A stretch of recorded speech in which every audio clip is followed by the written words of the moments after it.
Heiða Hlín Björnsdóttir, fyrirliði. Heiða, þú ert upptekinn á laugardaginn. Já, það er bikarleikur í Hveragerði. Hvernig leggst það í ykkur? Bara mjög vel.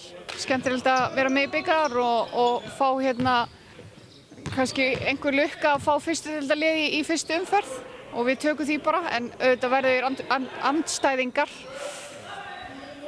Þið fengu nú pínlítið á baukinn í síðasta leik þegar við fengum Stjörnuna í heimsókn.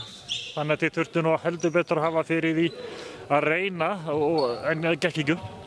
Nei, við erum alveg snældu vitlaus svona núna eftir þennan tapleik, þannig að við mætum í Hveragerði alveg brjálaðir á laugardaginn. Það er mega eiga von á því, sko. Segðu mér, Heiða, hvað þurfið til að leggja liðið eins og Hamar Þór? Veistu eitthvað um þetta lið?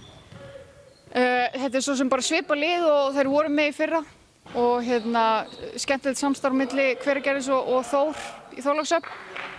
Þeir eru með mjög góðan Ameríkana sem við þurfum að leggja mikla áherslu á og að stoppa. Svo eru þarna leikmenn sem að ungar og mjög efnilegar sem að við erum bara búin að skáta út og finna hvað þeim finnst óþægilegt og við ætlum að gera nákvæmlega það, gera það sem þeim finnst óþægilegt. Heiða, það eitt að leikmaður sem Erlend Ríkharðsson, það er svo sem engin ávísun á það að vera einhver afburðar leikmaður. Við sáum það nú í síðasta leik, það var nú bara Diljá, íslensku leikmaður sem var brilleraði á móti okkur. Þannig að það er ekkert á vísun að róa. Nei, nákvæmlega, og það er oft þannig að maður leggur mikla áherslu í að stoppa einhvern einn leikmaður, þá stígur einhver annar upp og bara mjög stórt hrós á Diljá sem er nú vinkonu mín líka, bara geggjaður leikur hjá henni en við gáum henni allt of mikið frelsi og lærum á því.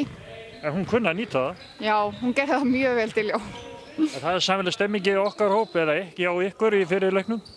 Algjörlega, alltaf stemming hjá okkur og við erum bara tilbúnar í hvern einasta leik og verðum að vera miklu tilbúnari heldur en á sunnudaginn síðasta, sko. Þið er ekki að hafa baksýn í spegilum með núna? Nei, alls ekki. Það er bara búið og gert og bara áfram gakk. Vel gert. Heiða, ég segi bara góða ferð til Hveragerðis og gangi ykkur vel. Takk fyrir það, Palli.